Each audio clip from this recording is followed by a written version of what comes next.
¿De qué se trata el asunto de la ley dominical? Algunas personas han dicho que el asunto de la ley dominical es un tema adventista. O sea que es un tópico que solamente parece ser que se lo sacó de la manga la iglesia adventista y que nadie más, ninguna religión, ni bautistas, luteranos, católicos, anglicanos, pentecosteses, evangélicos, testigos de Jehová, nazarenos, luz de Dios, luz del mundo, y la lista sigue. El mundo evangélico dice, los adventistas son muy raros, porque ellos han dicho que la marca de la bestia tiene que ver con guardar el domingo. Ahora, aquí tenemos un problema, porque prácticamente casi todas las iglesias evangélicas, incluyendo la católica, guardan el domingo. Prácticamente todas, bautistas, excepto bautistas del séptimo día, porque hay bautistas que guardan el sábado, o judíos, o de repente cristianos mesiánicos o adventistas, guardamos el sábado. Pero el resto de la gran mayoría de iglesias guardan el domingo. Entonces algunos evangélicos han levantado el dedo acusador diciendo que el tópico de la ley dominical universal, que supuestamente es la marca de la bestia, es una idea descabellada y es una idea rarísima inventada por la iglesia adventista. Y que fuera de la iglesia adventista nadie predica el asunto de una ley dominical universal. Algunos aún dicen que esta es una idea de Elena de White, que fuera de Elena de White ni la Biblia siquiera habla de algo semejante como una ley dominical universal. Bueno, hay que ser justos, ¿no? Cuando hacemos nuestras investigaciones y no dejar cosas fuera de lo que estamos estudiando. Entonces, la verdad es la verdad, no hay que ocultarla, la verdad se defiende solita.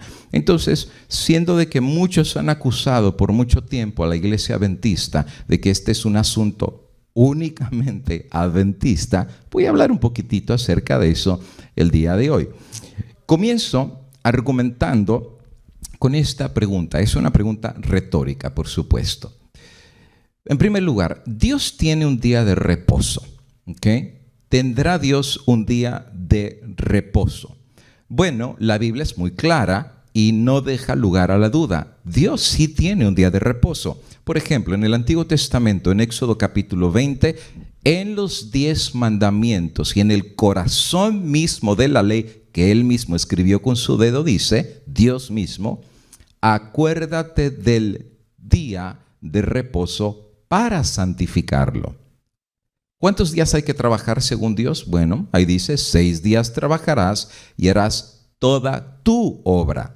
Mas el séptimo día, y eso subráyenlo, hermanito, el séptimo día es reposo para Jehová tu Dios. Así es que dentro de los 10 mandamientos, Dios mismo establece que el día de reposo es el séptimo día.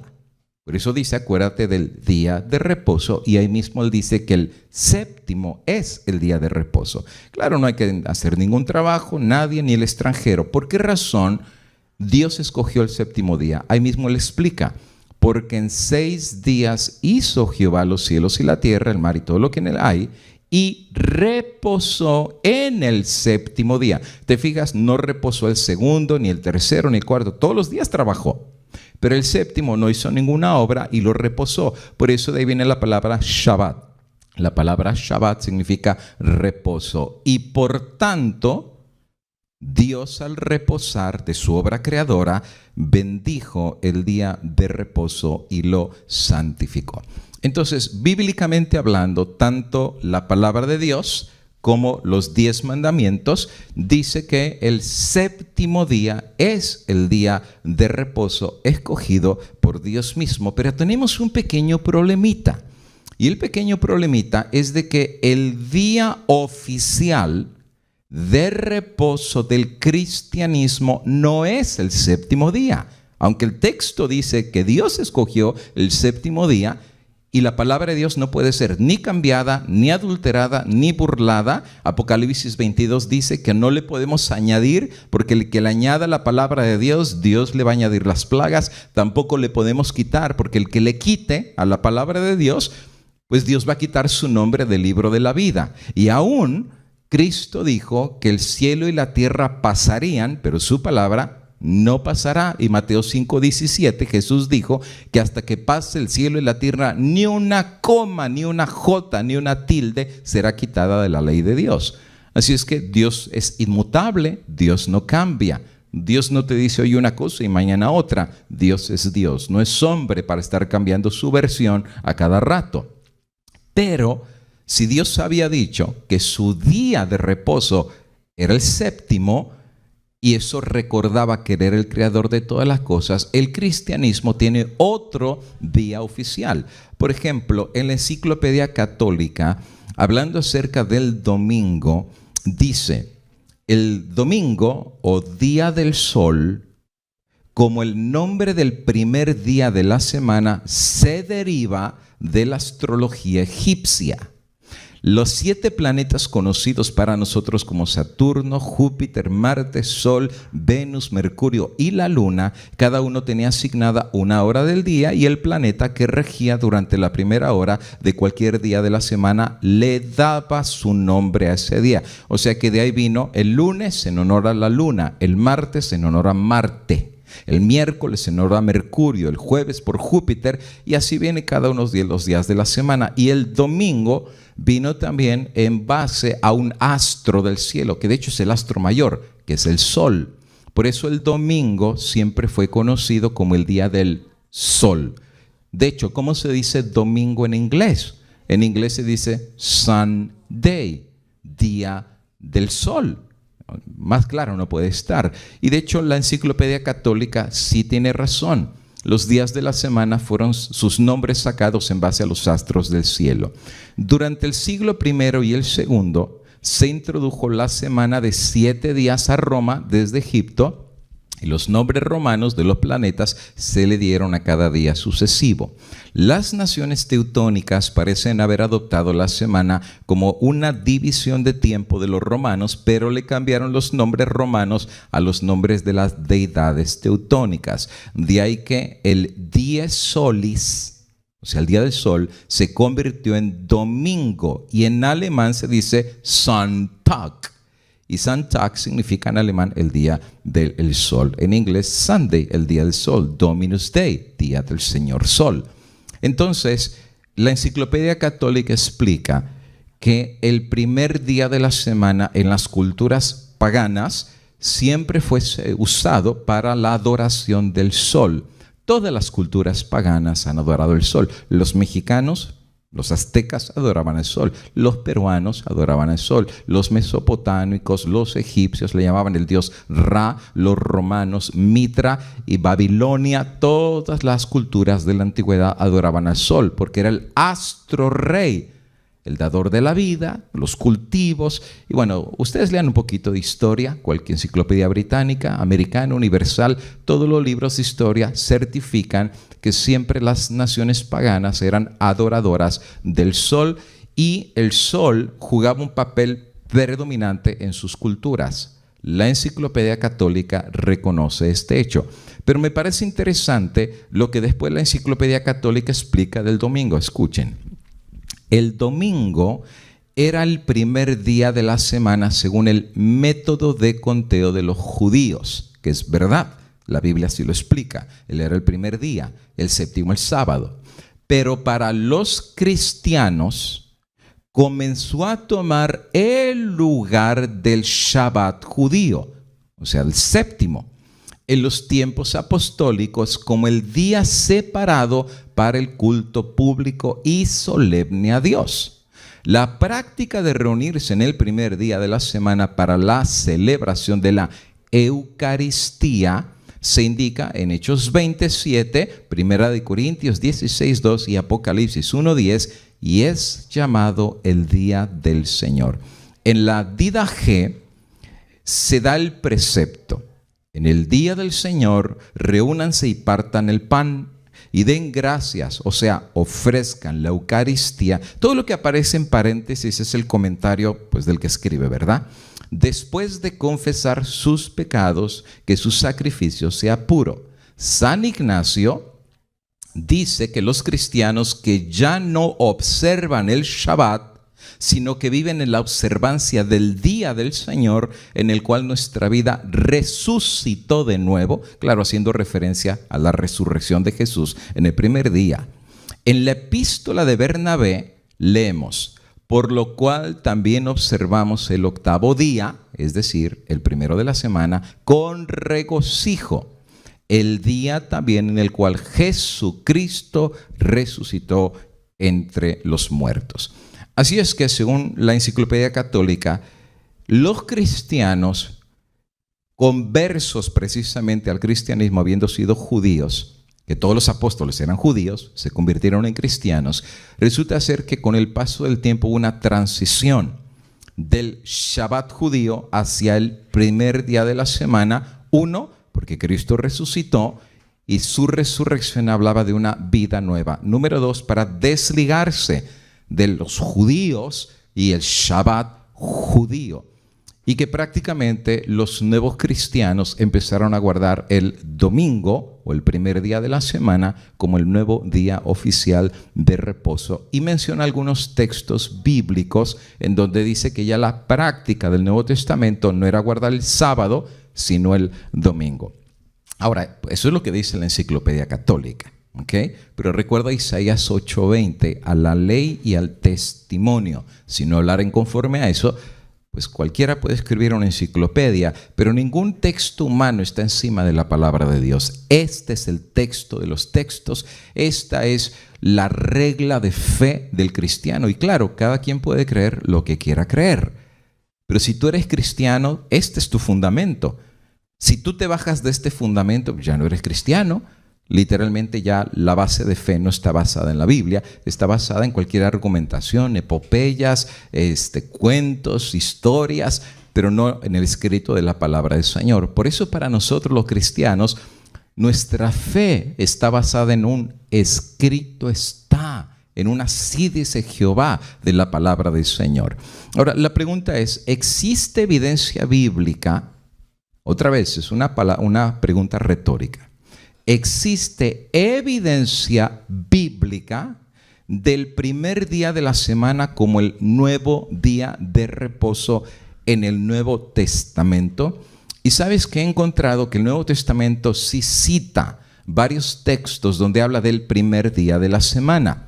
Por lo menos he encontrado 7. Y el que mencionan de Apocalipsis capítulo 1, versículo 10, no dice el primer día de la semana, simplemente dice el día del Señor. Por eso ni siquiera lo estoy añadiendo dentro de esta lista. Ahora, ¿hablarán del cambio del día de reposo estos 7 versículos porque Cristo resucitó en el primer día de la semana? Investiguemos. Voy a citarte todos los versículos, uno por uno, y si tú tienes tu Biblia, si tú eres católico, evangélico, con gusto agarra tu Biblia y léelos tú mismo de tu propia versión, la que quieras. Nácar Colunga, Bober Cantera, la Biblia de Jerusalén, Dios habla hoy, la Biblia latinoamericana, cualquier versión católica, abre tu Biblia, lee conmigo. Primer versículo. San Mateo capítulo 28 y el versículo número 1. Primer texto que cita el primer día de la semana. Y miren qué dice. Pasado el día de reposo, curiosamente, y aquí hago una pausa, si pone un recuadrito, hermano César, es muy importante entender el contexto del versículo. En primer lugar, los evangelios no fueron escritos mientras los apóstoles estuvieron ministrando con Cristo por 3 años y medio. La gran mayoría de eruditos dicen que los evangelios sinópticos, Mateo, Marcos, Lucas y Juan, fueron escritos décadas después que Cristo murió en la cruz. O sea, más o menos algunos argumentan que los evangelios pudieron haber sido escritos más o menos desde el año 50 hasta el año 70. Y de hecho algunos argumentan que muchos de los evangelios fueron escritos después del año 70, después de Cristo, no antes. Ahora, ¿de dónde sacan esa idea que fueron escritos aún después del año 70? Porque ninguno de los evangelios menciona la destrucción de Jerusalén. Por esa razón argumentan que todo esto fue escrito antes del año 70. porque nadie menciona la destrucción de Jerusalén. Entonces, más o menos, el time frame podría ser desde el año 40 hasta el año 60 y tantos después de Cristo. Entonces, después de este tiempo, cuando se escriben los evangelios sinópticos, mira Mateo cómo comienza su escritura. Pasado el día de reposo, al amanecer del primer día de la semana, María Magdalena y la otra María vinieron a ver el sepulcro. ¿Okay? Es lo único que cita, y sí, aparece ahí el primer día de la semana. Vinieron ellas al sepulcro. ¿Por qué razón vinieron al sepulcro? Alguien dirá, vinieron al sepulcro porque ya era el nuevo día de reposo. Eso no es lo que dice el versículo. Lo que dice el versículo es que simplemente vinieron el primer día de la semana al sepulcro. ¿Pero por qué vinieron el día de la semana? Porque no pudieron antes. ¿Y de dónde sacamos eso? En Lucas capítulo 23. Por eso es bueno ver el contexto de la historia para entender de qué se trata. Mira lo que dice Lucas en el día de la crucifixión. Era el día de la preparación, esto es un viernes, y estaba para comenzar el Shabbat o el día de reposo. Cristo obviamente ya está crucificado en la cruz. Y las mujeres que habían venido con él desde Galilea le siguieron también y vieron el sepulcro y cómo fue puesto su cuerpo.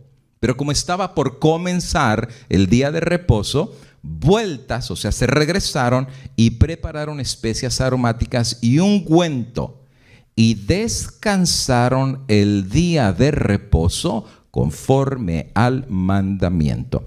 ¿No es interesante, queridos hermanos, que Cristo ya su cuerpo está puesto en el sepulcro y resulta ser que las mujeres no conocen absolutamente nada, que el domingo o el primer día es el día de reposo? No saben absolutamente nada, porque ellos guardan el Shabbat conforme al mandamiento. Entonces, Cristo ya había muerto en la cruz y todavía el Shabbat sigue siendo el día de reposo conforme al mandamiento. El mandamiento no ha cambiado y Cristo ya estaba muerto y Cristo ya estaba en el sepulcro y no pudieron ungir el cuerpo de Cristo.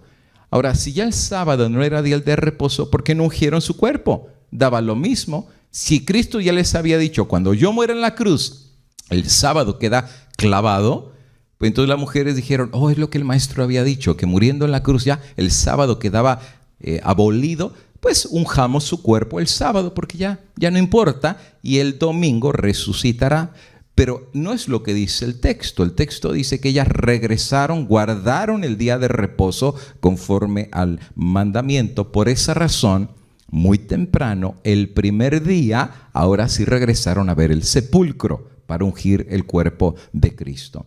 El segundo versículo donde habla el primer día de la semana es Marcos 16:2. Otra vez, muy de mañana, el primer día de la semana, llegaron al sepulcro cuando el sol ya había salido. ¿Por qué razón? Porque no pudieron ungir el cuerpo de Cristo el Shabbat, porque era día de reposo, y muy tempranito el domingo, inmediatamente fueron al sepulcro para ungirlo. Siguiente texto, Marcos 16.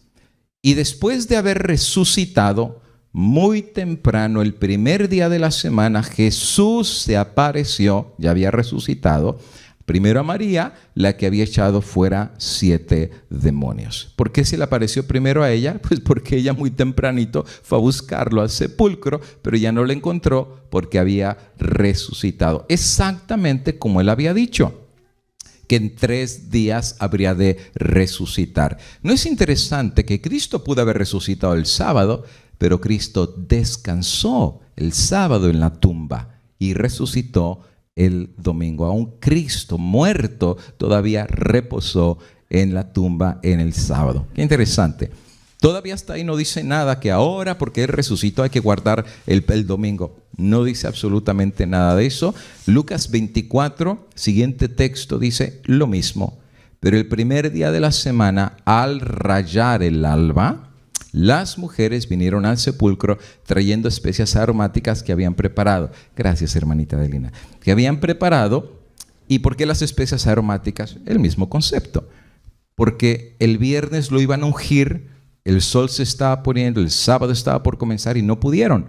Regresaron y reposaron el día de reposo y el primer día vinieron trayendo especies aromáticas que habían preparado porque no pudieron el viernes.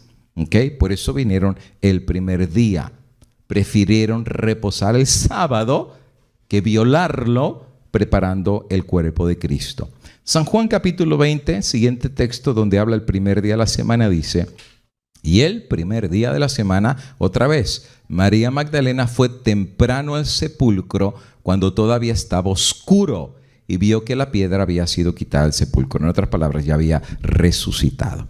Okay, hasta ahorita no hay un solo versículo de todos los que hemos visto que diga que porque Él resucitó el domingo, le dio la notificación a María: María, he resucitado. Este día ahora será el nuevo día de reposo. Si lo hubiera, me gustaría saber en dónde está esa declaración, pero no está. Otra vez, Apocalipsis 22 dice: ni le añadas ni le quites. No podemos asumir. Lo que pasa es que hay gente que especula mucho. Y la especulación es el terreno de Satanás. Yo no puedo especular en algo que no me ha sido revelado. Lo revelado, pues está revelado. Y lo que no está revelado, hay que guardar silencio. Ahora, a algunos les gustaría que el versículo dijera así: porque Cristo resucitó el domingo, ahora es el nuevo día de reposo. Pero eso no es lo que dice el texto. El texto solamente dice que resucitó el domingo y que las mujeres fueron a ungirlo porque el viernes no pudieron, porque el sábado estaba por comenzar. Es todo lo que dice. No le puedo añadir y no le puedo quitar. No dice ahí que porque Él resucitó ahora es el nuevo día de reposo. Eso no es lo que dice el texto. Un versículo más, capaz que en el que sigue sí lo dice. San Juan capítulo 20 y el versículo 19. Entonces al atardecer de aquel día, ¿cuál día?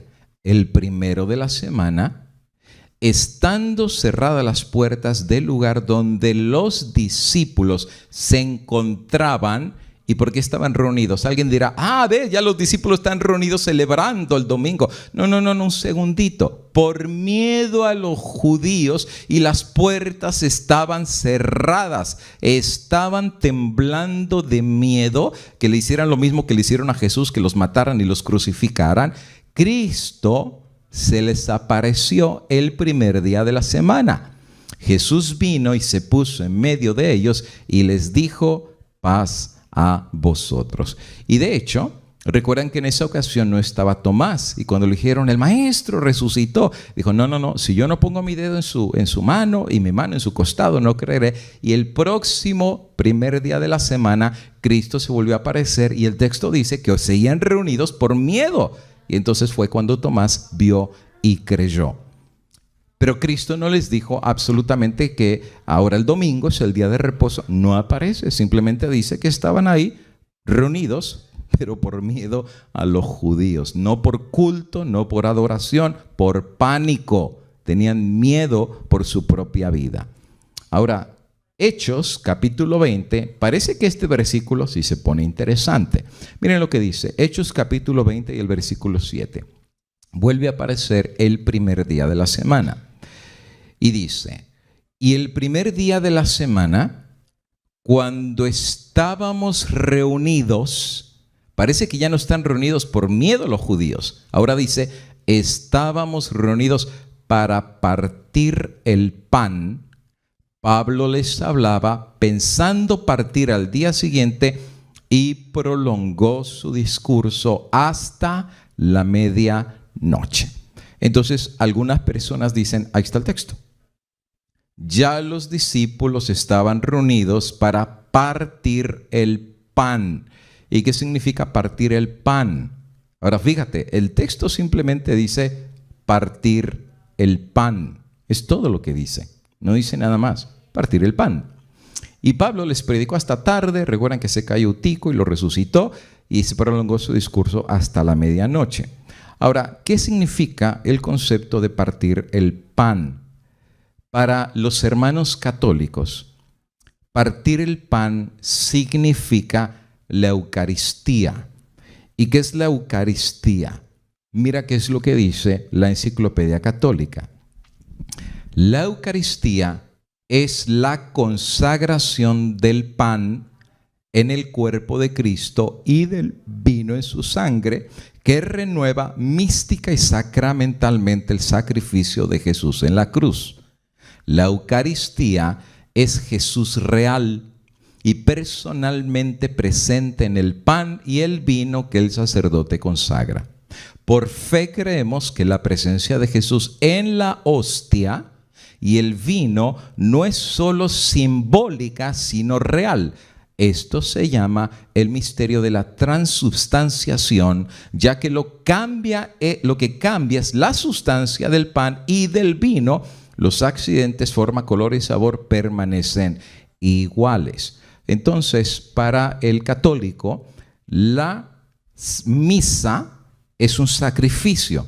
Por eso es que la hostia representa, no es un símbolo. De hecho, ellos mencionan que la transubstanciación, la hostia se transforma en cuerpo de Cristo. Por eso cuando un católico comulgante, y lo sé porque nosotros estuvimos por muchos años en la Iglesia Católica y lo vi con mis propios ojos, viene la comulgación, primero la confesión, después la comulgación, y el sacerdote se para con la copa, con el vino, moja la hostia. La persona que hace una fila india abre la boca y le da la hostia en la boca. ¿Y qué es lo que el sacerdote dice? Cuerpo de Cristo. Pero no es un símbolo. Para el católico ese es el partimiento del pan, porque cuando come la hostia está partiendo el cuerpo de Cristo, que es real y literal, no es un símbolo. ¿Por qué explico esto? Porque obviamente lo que dice Mateo de que se reunían a partir el pan, el católico lo ha interpretado que es la celebración precisamente de el partir el pan, de lo que es precisamente la Eucaristía. Eso es lo que enseña la Iglesia Católica. Ahora, ¿qué es lo que enseñan los protestantes? ¿Creen los protestantes que la hostia se convierte literalmente en el cuerpo de Cristo al partir el pan? No. Los protestantes creen, exceptuando anglicanos y luteranos, que el partir el pan simplemente es un símbolo, nada más.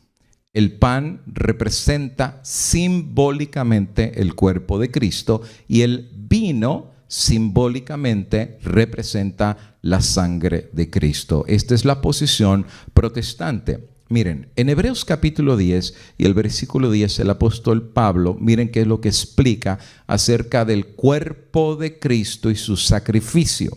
Dice así: en esa voluntad somos santificados mediante la ofrenda del cuerpo de Jesucristo hecha una vez para siempre. ¿Y cuál fue la ofrenda del cuerpo de Jesucristo que se hizo una ofrenda una sola vez para siempre? Versículo 11.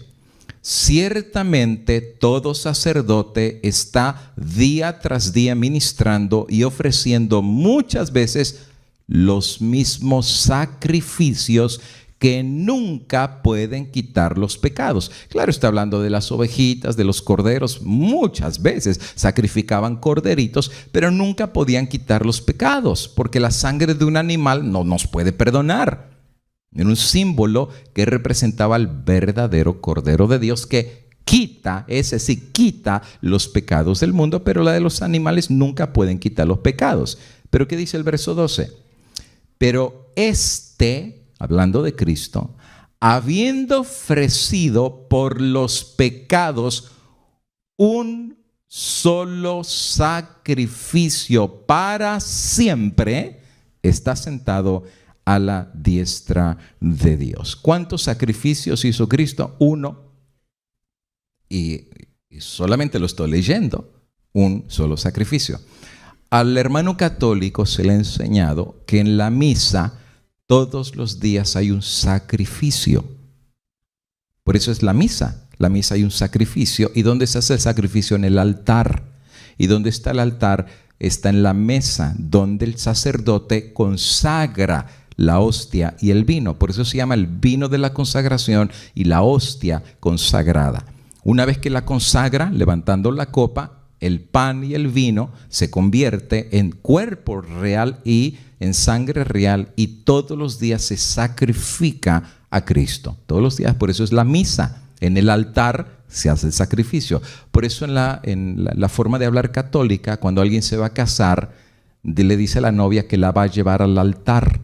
La llevó al altar. ¿A cuál altar? Al altar donde se hace la misa, donde el sacerdote los casa, pero donde se hace el sacrificio de la misa. ¿Cuántos sacrificios se hacen en la Iglesia Católica? Todos los días hay sacrificios. En cientos y miles de iglesias se sigue haciendo el sacrificio de la misa. Si me pone el recuadro, hermanito César, dice ahí, pero en el caso de la palabra de Dios, el apóstol Pablo es claro, y solamente estoy citando, no lo que dice la iglesia, lo que dice la palabra de Dios. Dice que Cristo ofreció por los pecados un solo sacrificio para siempre. Esto es muy claro, hermanos. Cristo no murió o no muere todos los días. Él ya murió una sola vez para siempre. Para siempre. Quiere decir que no hay que estarlo sacrificando constantemente. Ya hubo un solo sacrificio de su cuerpo. Su cuerpo fue la ofrenda. El pan, cuando se parte, era un símbolo de ese sacrificio que él iba a hacer. Lucas capítulo 22, él mismo lo enseñó cuando hace la Santa Cena con sus discípulos. Y miren lo que él mismo dijo. Y tomó el pan y dio gracias y lo partió. Es el partimiento del pan. Y les dio diciendo: esto es mi cuerpo que por vosotros es dado. La ofrenda del sacrificio. Haced esto, y aquí viene la palabra clave, en memoria de mí. ¿Qué es una memoria? Es algo que tú te tenías que recordar, pero solo eso, recordar. Por ejemplo, cuando alguien se casa y viene su aniversario, recuerda el aniversario de su boda. ¿Okay? Puede ser que haya un símbolo que se vuelva a querer renovar los votos, pero casado ya está. Es un símbolo nada más porque ya se casó hace 10 años, 20 años, 50 años. Es un símbolo. Cada vez que el cristiano habría de partir el pan, que era un recordativo de ese sacrificio. Por eso decía hacer esto en memoria. Recordad que ese pan iba a ser roto, iba a ser torturado, iba a ser muerto, y obviamente era un símbolo. Por eso los cristianos protestantes en esto nos diferenciamos de la hostia y de la misa. Para el católico es un diario sacrificio. Para el evangélico es un memorial. Solamente nos recordamos del símbolo. Ahora, si partir el pan, según Hechos de los Apóstoles, significaba hacer la Santa Cena los domingos. Y aquí es donde evangélicos dicen, sí, ya se reunían a partir el pan porque ahora celebraban la Santa Cena los domingos. Pero otra vez, ¿qué significa partir el pan? Cuando el apóstol Pablo dice que estaban reunidos y partían el pan juntos, ¿qué significaba partir el pan? Bueno, te voy a dar un versículo que es muy interesante y hay que dejar siempre que la Biblia hable, ¿ok? Porque para no especular o no asumir, mejor dejemos que la palabra de Dios nos explique. En Hechos de los Apóstoles, capítulo 2 y versículo 44, mira qué dice. Todos los que habían creído estaban juntos y tenían en común todas las cosas. Vendían sus propiedades y sus bienes y lo repartían a todos según la necesidad de cada uno. Ahora fíjense. Y perseverando unánimes cada día en el templo. ¿Cuántos días se reunían en el templo? Todos los días. Todos los días, cada día se reunían en el templo. ¿Y qué hacían también cada día? Y partiendo el pan en las casas. Interesante, no deberían haber partido el pan en el templo. No, lo partían en las casas. ¿Y qué hacían? Comían juntos con alegría y sencillez de corazón, alabando a Dios y teniendo el favor con todo el pueblo. Y el Señor añadía cada día a la iglesia los que habían de ser salvos. ¿Qué significaba partir el pan? Que vivían juntos y que todos los días compartían el pan. Por esa razón, en Hechos 20 dice, y el primer día de la semana, cuando estábamos reunidos para partir el pan, Pablo les hablaba. En otras palabras, estaban conviviendo. ¿Por qué? Porque todos vivían juntos. Vendían sus propiedades, vivían juntos, comían juntos, partían el pan juntos y Pablo les predicaba. Y pensando partir al día siguiente, prolongó su discurso hasta la medianoche. Quiere decir que cuando Pablo están partiendo el pan ya ni siquiera es domingo, ni siquiera es el primer día, porque cuando el sol se pone ese mismo día ya era lunes, de puesta de sol a puesta de sol, y Pablo se quedó hasta la medianoche. Y Pablo sigue predicando hasta la medianoche, pero ya ni siquiera era domingo, ya era lunes. Y seguía predicándoles. ¿Por qué razón? Porque era indistinto si era el primer día o el lunes, para predicarles o aún para partir el pan. Y Hechos 2 dice que todos los días comían juntos y todos los días partían el pan y todos los días alababan a Dios y todos los días iban al templo. Pero en Hechos, eso ya lo prediqué en otro tema, habla constantemente que aún el sábado seguía siendo día de reposo y que la costumbre de Pablo era ir a predicar los sábados a la sinagoga. Primera de Corintios, capítulo 16, es otro texto que habla del primer día de la semana. Y parece, lo usan un montón los hermanos evangélicos para decir que por recoger ofrendas, claro, como la práctica del día de hoy en todos los cultos es pasar la charolita y recoger ofrendas, ellos piensan que era la misma práctica de antes, ¿verdad? Viene el sermón, los diáconos a recoger ofrendas. Es otro concepto completamente diferente. No lo podemos poner como de hoy en día, de pasar con la charolita. Mira qué dice Pablo. Ahora bien, en cuanto a la ofrenda para los santos, haced vosotros también como instruí a las iglesias de Galacia. ¿Qué instruyó él? Que el primer día de la semana, sí, el domingo, el primer día de la semana, cada uno de vosotros aparte y guarde según haya prosperado, para que cuando yo vaya no se recojan entonces ofrendas. Bueno, ¿y por qué no dice que se recojan el sábado? Entonces algunos asumen, otra vez, asumen, que el texto no lo dice, simplemente asumen que el domingo, el primer día, recogían las ofrendas porque el domingo ya se reunían a tener el culto, pero eso no es lo que dice. Simplemente lo que está diciendo que el domingo recogieran las ofrendas para que cuando él se fuera, se las llevara y no tuvieran que recoger. 1, Pablo andaba a las carreras siempre. 2, Pablo no podía estar esperando, tenía que hacer viajes misioneros y él prefería que cuando él se fuera, todo estuviera listo para llevar esas ofrendas a los santos. ¿Cuáles santos? Las otras iglesias. ¿Qué clase de ofrendas? Mire lo que dice Filipenses.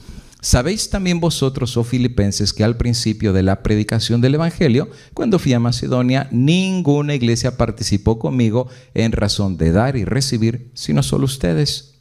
Pues a una Tesalónica me enviasteis una y otra vez para mis necesidades. No es que busque dádivas, sino que busco fruto que abunde en vuestra cuenta. Pero todo lo he recibido y tengo abundancia y estoy lleno, habiendo recibido de Epafrodito lo que enviasteis. ¿Y qué enviaron ellos? ¿Comida? ¿Dinero? No, escucha.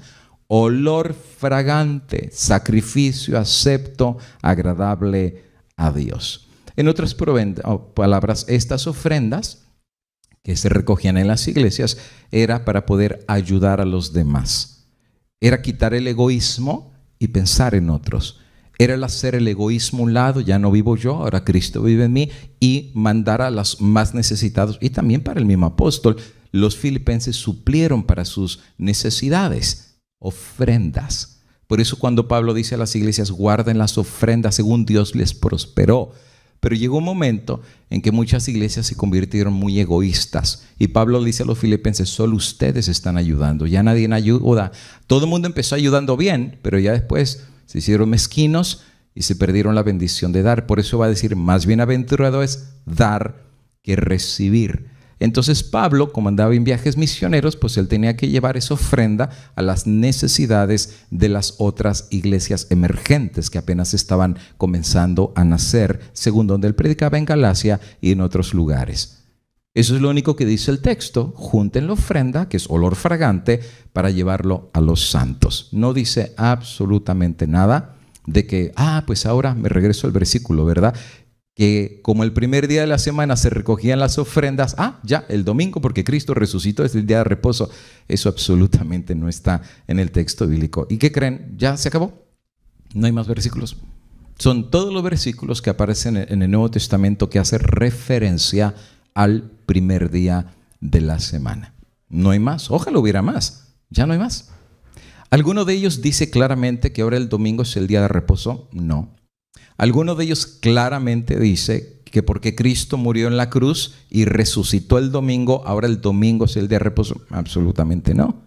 ¿Alguno de ellos claramente dice que Pablo, Pedro, Juan o alguno de los apóstoles alguna vez en algún texto del Nuevo Testamento haya trasladado la solemnidad del Shabbat del séptimo día al primero? No encuentro un solo texto. No hay absolutamente ningún otro texto. No lo hay.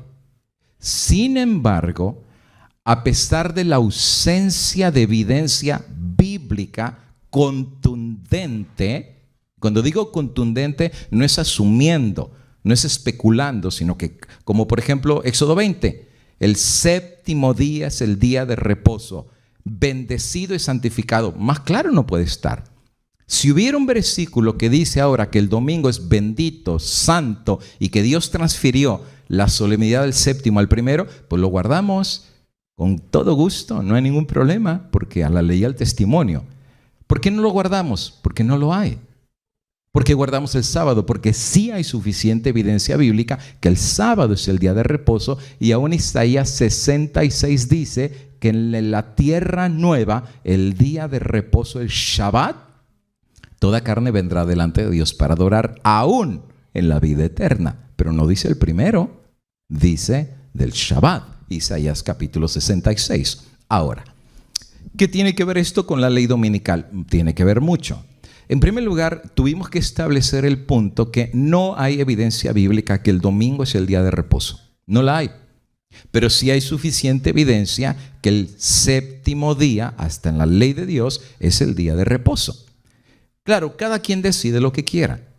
O tú escuchas lo que tu iglesia te dice sin evidencia bíblica y eres libre de hacerlo. Al final del día, en el día del juicio, en tu conciencia, tú le explicarás a Dios qué días guardaste en base a lo que te dijo tu pastor, tu sacerdote, o el día que guardaste en base a lo que dijo su santa palabra. Por eso dice en Mateo 7, no todo el que me dice Señor, Señor entrará al reino de los cielos, pero el que hace la voluntad. ¿Y dónde está la voluntad de Dios? Aquí está su voluntad, manifiesta y declarada, no en la opinión de los hombres, pero en el escrito está de la palabra del Señor. Ahora, habiendo hecho esa explicación, y me tomé tiempo para que tú veas que no hay evidencia bíblica que el domingo es el día de reposo, ¿de dónde sale que en el tiempo del fin los adventistas digan que el domingo llegará a ser enforzado como el día falso y espurio a nivel mundial, y eso será lo que definirá el mundo antes de la venida de Cristo? Bueno, ¿saben ustedes que ya han existido en el pasado leyes que han obligado a la gente a guardar el domingo como día de reposo? Así como lo digo, ya han existido leyes que han forzado a la gente a guardar el domingo por ley, por decreto, como día de reposo. ¿Como quién? ¿Qué te parece Constantino? 7 de marzo del año 321 dice la historia. El 7 de marzo del año 321 después de Cristo, cuando el emperador Constantino declaró que sería un día civil de descanso en las ciudades y en los campos. Según el código justiniano, durante el domingo, el venerable día del sol, debía cerrarse los talleres y los magistrados tenían que descansar. ¿Y qué decía el decreto? Descansen todos los jueces, la plebe de las ciudades y los oficios de todas las artes el venerable día del sol.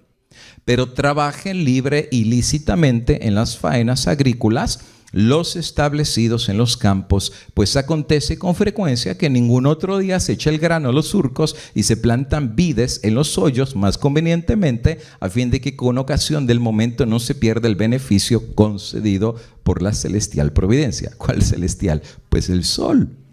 Porque Constantino, como romano y emperador, era mitraísta. ¿Qué era mitraísta? Adorador del sol.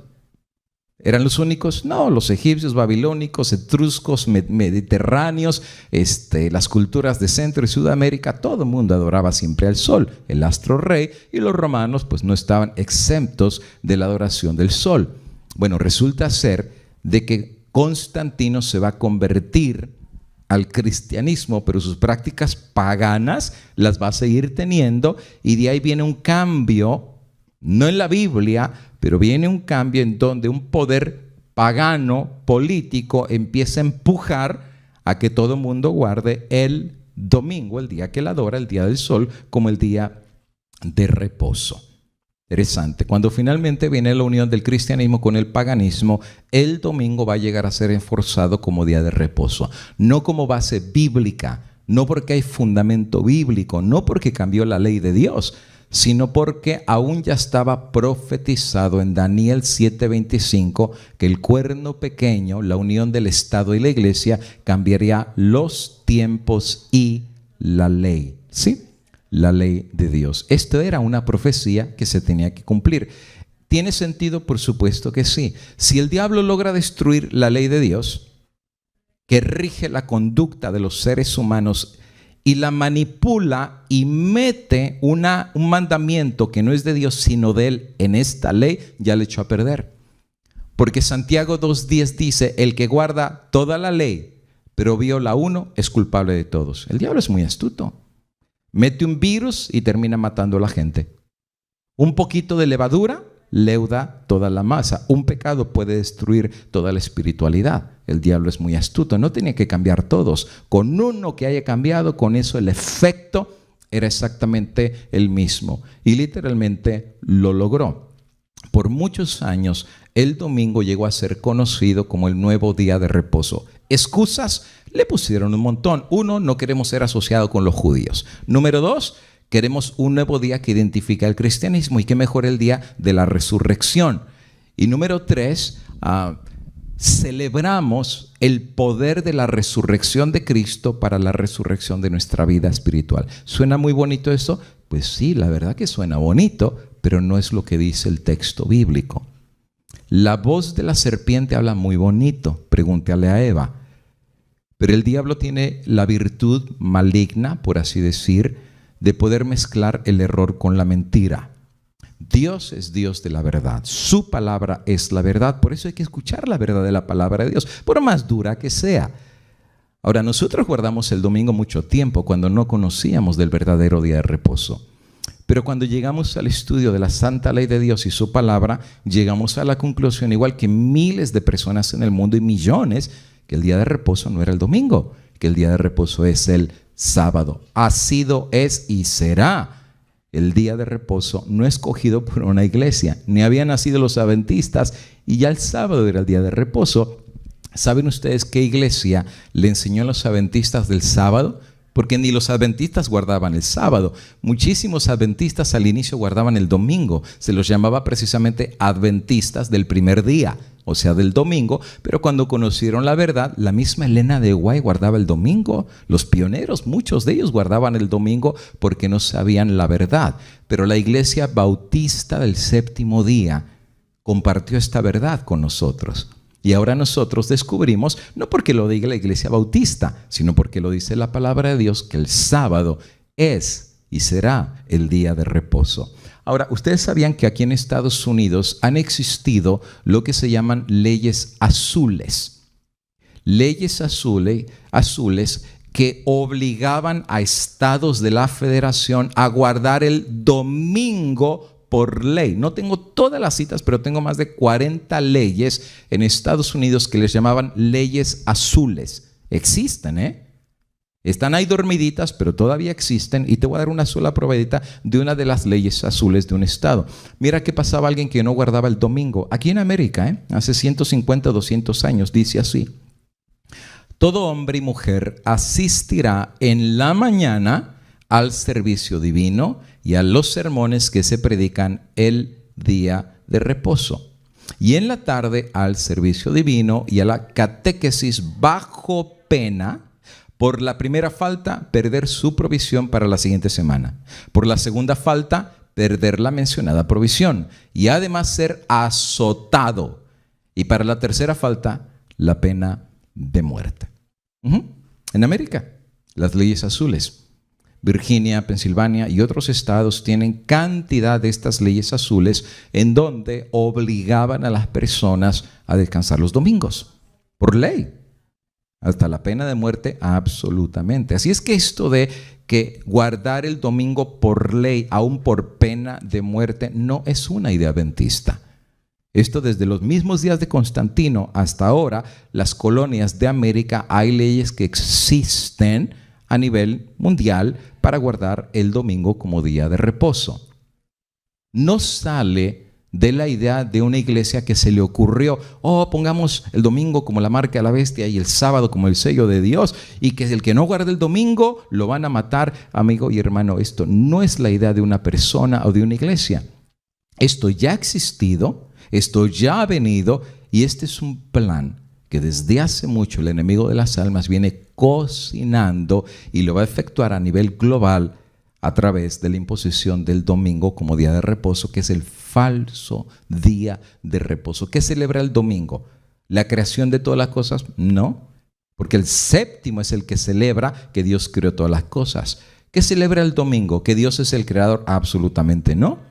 El domingo no celebra que Dios es el creador, es el séptimo el que dice que Dios creó el cielo, la tierra y todas las cosas. Dios marcó su día que reconocía que Él era el creador de todo y que obviamente el que lo reconoce, reconoce la autoridad de Dios sobre él. Y el domingo celebra otra autoridad, el día del sol. Celebra la autoridad del hombre imponiendo su propia ley sobre la misma ley de Dios. Es el choque de autoridades, es el choque de voluntades. ¿A quién tú vas a obedecer? ¿O a Dios o a los hombres? Por eso voy a ver algunos puntos ahora después de haber hecho esta argumentación, y puedo seguir argumentando, pero por efectos de tiempo me voy a meter de una vez a las etapas que van a venir en la cuestión de la ley dominical que habrá de venir universalmente, y voy a explicar la forma y el proceso, cómo se realizará en términos no detallados pero generales. En primer lugar, para la imposición de la ley dominical o la marca de la bestia, el falso día espurio de reposo, la primera forma como vendrá a meterse la cuña para que las sociedades puedan aceptar el día falso de reposo en contraposición del verdadero día de Dios será en primero por la persuasión. Mira lo que dice Conflicto de los Siglos, página 578. Los dignatarios, o sea, los líderes de la iglesia y del Estado, se unirán para hacer que todos honren el domingo. Y para ello apelarán. ¿Y cuáles van a ser las formas de su apelación? Mira qué interesante. 1, al cohecho. O sea, algunos les van a ofrecer puestos, dinero. O sea, los van a comprar. Algunos al cohecho, a la persuasión, o sea, con argumentación, los van a ir convenciendo, y al final a la fuerza. ¿Te guste o no? O sea, este es el día que ahora va a ser el día universal, que reconocerá la cristiandad, la resurrección de Cristo, el nuevo día de reposo, y si no es por las buenas, va a ser por las malas. Pero la fuerza va a ser el último recurso para que tanto la iglesia y el Estado juntos empujen a una legislación dominical. Pero eso no va a ser todo lo que va a influir para que el mundo pueda aceptar una ley dominical. Fíjense, aquí hay un pequeño problemita. Y este problemita lo he analizado desde hace muchos años, tratando de entender cómo en la época tan dorada que vivimos de derechos humanos, libertad, el país más poderoso del mundo, le encanta la libertad. Es el país de la libertad. Tiene control a nivel mundial, tiene el ejército más poderoso del mundo, tiene bombas atómicas para destruir el mundo un montón de veces. Y tiene una estatua que dice que es la estatua de la libertad y que toda la gente oprimida del mundo puede venir a este país y aquí hay libertad de idea, de pensamiento, de acción. Es el país de los bravos y es el país de los libres. Y hasta sus cantos los dicen, ¿no? El país de los libres. La libertad es uno de los tesoros más preciosos de Estados Unidos. ¿Por qué es el más precioso? Porque lo es. Date una vuelta a la China comunista, que tú pones algo en las redes sociales y la policía ya te cayó el otro día y te meten hasta campos de concentración. Oh, sí, allá en China tienen campos de concentración.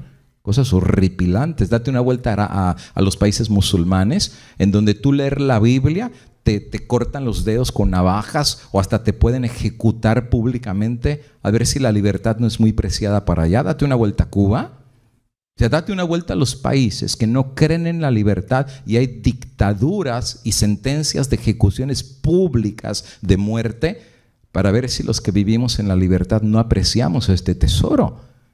Estados Unidos es el bastión mundial de la libertad. Entonces uno se pone a pensar, ¿cómo va a ser que Estados Unidos va a imponer por la fuerza hasta la muerte, el imponer una ley religiosa por la fuerza? Eso significaría que Estados Unidos tendría que cambiar, que Estados Unidos tendría que sufrir una metamorfosis. Y precisamente eso es lo que la Biblia dice en Apocalipsis 13, que la segunda bestia, que es un poder, representa a Estados Unidos, que sube de la tierra, primero sería como cordero y terminaría hablando como dragón. Y el dragón es una representación de Satanás. Quiere decir que al final del día Estados Unidos sufriría una transformación y de ser un país defensor de la libertad como cordero, terminaría como un país como el dragón perseguidor. Ahora, los que vivimos en este país nos damos cuenta que sí, Estados Unidos poco a poco ha ido cambiando y las libertades se han ido quitando. De hecho, el espíritu de la censura en este país cada vez está más grave. Ya no hablemos de otros países, allá es normal que hasta te desaparezcan por cualquier cosa. Estados Unidos no. Acá la gente, si quiere, puede ponerse la bandera de Estados Unidos en los calzoncillos, si quiere. Y nadie lo mete a la cárcel, ni nadie lo anda desapareciendo. A ver que en China salga un ciudadano chino y se ponga en los calzoncillos la bandera de China y ande en la plaza de Beijing. A ver si no lo desaparecen al otro día. En Estados Unidos eso se puede hacer, porque es el país de la libertad. Pero desde hace algunos años hemos notado el espíritu de la censura. No te voy a hablar el día de hoy acerca del Acta Patriota, pero desde que cayeron las Torres Gemelas, Nueva York, este país ha estado dando un vuelco radical y muchas libertades que antes teníamos se están acabando. Por ejemplo, tú sabes que desde que cayeron las Torres Gemelas, el gobierno tiene el poder de poder estar revisando tus correos electrónicos, tus llamadas telefónicas, te las puede grabar y no necesita tu consentimiento y tampoco necesita una orden federal. Si tú eres sospechoso de ser extremista, si tú eres sospechoso de ser radical, si tú eres sospechoso de ser medio terrorista, el Acta Patriota indica que te pueden arrestar aún sin derecho a abogado. Hermano, esto nunca se había dado en la historia de este país. Antes, si alguien te iba a grabar, tenían que tener una causa razonable. Y tenía que haber un abogado que hasta podía interpelar la idea que si te estaban grabando o ver tu correspondencia. ¿Por qué? Porque hay leyes que te protegen tu individualidad. Pero después de las Torres Gemelas, este mundo ha cambiado. Estados Unidos cambió. Estados Unidos dijo, ¿quieren que sus aviones vengan para acá? Pongan ustedes revisiones, pongan ustedes escaneo, quítenle los zapatos a la gente. Y el mundo entero lo tuvo que hacer. El mundo cambió radicalmente y poco a poco estamos viendo cómo que era el país campeón de las libertades, se están acabando. Que no vengan más migrantes, los sacaron. Levanten una miralla, la están levantando. Todo está agarrando un giro. Y cada vez es más, no metieron hasta niños a las cárceles de migración. Niños pequeñitos, ahí están como enjaulados los niños. ¿Cuándo se había visto esto en el país de la libertad? Eso se puede haber visto en China y otros lados, pero no en América. Slowly but surely, de a poquito, este país, estamos siendo testigos que está sufriendo una metamorfosis. Grandes cambios están empezando a pasar, este país se está dividiendo y algunos están empujando a cambios en la Constitución de Estados Unidos. Eso lo vamos a ver un poquito más adelante.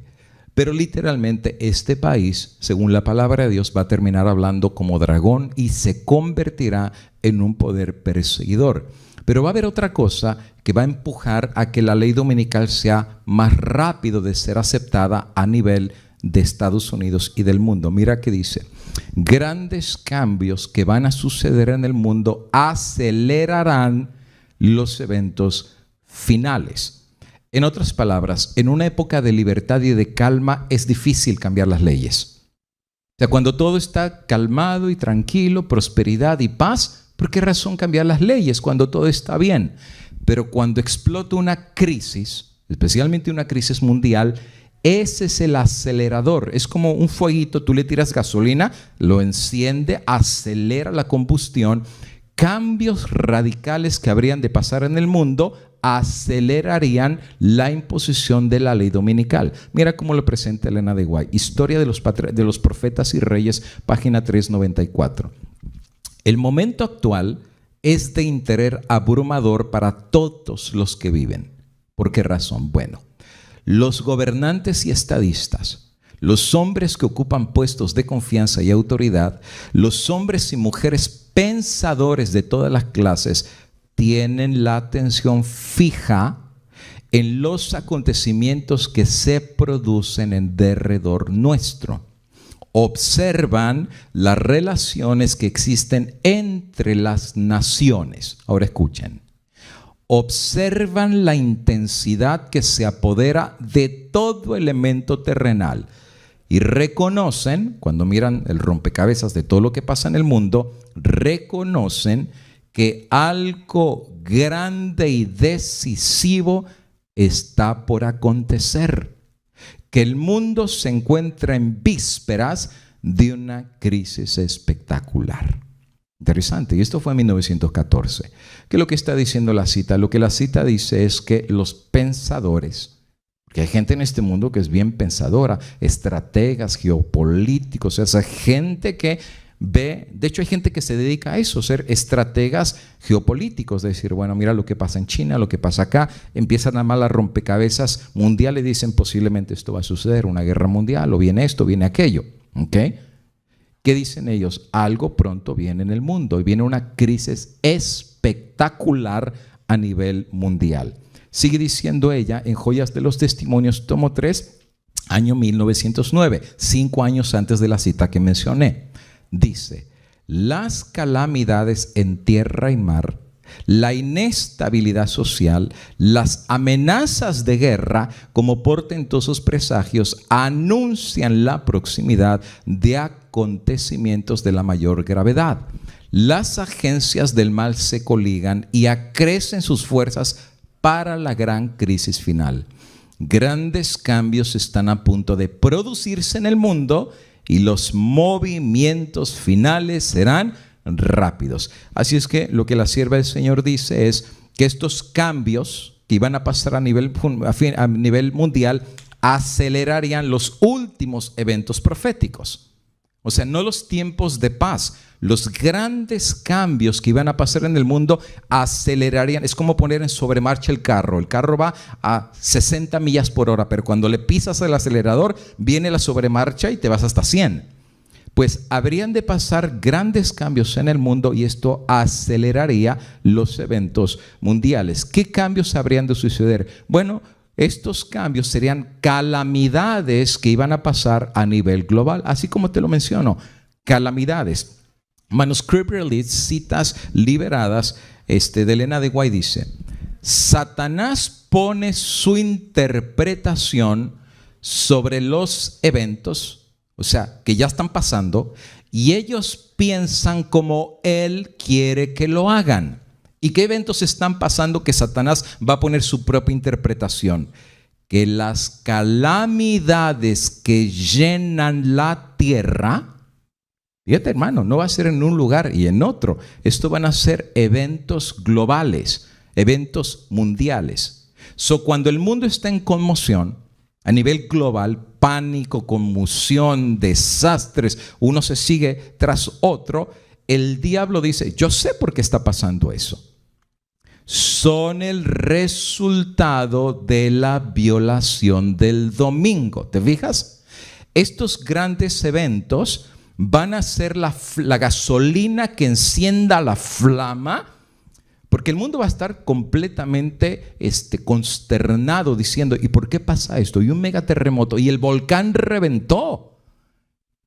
Y viene la pandemia, o sea, no terminamos con una pandemia y ahora viene un volcán que revienta y ahora viene un megaterremoto y ahora viene un mega tsunami, viene un colapso económico. Y mientras todo el mundo está tratando de entender qué es lo que pasa, ¿por qué? Porque los grandes eventos se siguen uno tras otro y es a nivel global. Entonces, mientras el mundo está tratando de entender, el diablo dice, yo sé qué es lo que pasa, es la violación del domingo.